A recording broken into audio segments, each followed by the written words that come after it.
Titre du module. Mécanisme de rupture des aciers par écoulement, plasticité.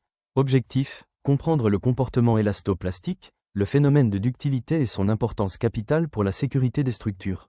Bonjour. Aujourd'hui, nous zoomons sur le mode de rupture idéal en génie civil, IFIDI, la rupture par écoulement.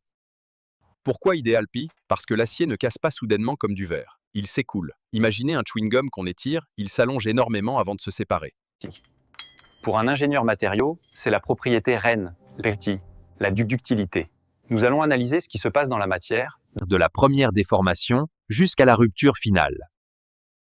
Voici l'ADN mécanique de l'acier. Tout est sur cette courbe. Au début, la ligne est droite, Harvey, c'est la zone élastique. Si je relâche l'effort, l'acier revient à sa forme initiale. C'est le ressort. Puis, on atteint le point critique, la limite d'élasticité Re. À partir d'ici, l'acier commence à couler. Il entre dans le domaine plastique. Si on arrête la charge ici, l'acier ne reviendra jamais à sa longueur initiale. Il est déformé pour toujours. En tant qu'option, matériaux, vous devez comprendre le pourquoi. Pourquoi le métal s'allonge-t-il sans casser? C'est grâce à des défauts dans l'arrangement des atomes appelés dislocations. Imaginez essayer de déplacer un tapis lourd sur le sol. C'est difficile, mais si vous faites une petite bosse, un pli, dans le tapis et que vous poussez cette bosse, le tapis avance facilement. Les dislocations font pareil. Elles permettent aux couches d'atomes de glisser les unes sur les autres. C'est ce glissement microscopique qui crée l'écoulement macroscopique que nous voyons. Revenons à la courbe. Après avoir commencé à couler, il se passe quelque chose d'étrange. L'acier devient plus résistant. C'est la zone montante appelée écrouissage. Au niveau atomique, les dislocations sont tellement nombreuses qu'elles créent des bouchons. Elles se bloquent mutuellement. Pour continuer à déformer l'acier, il faut tirer encore plus fort.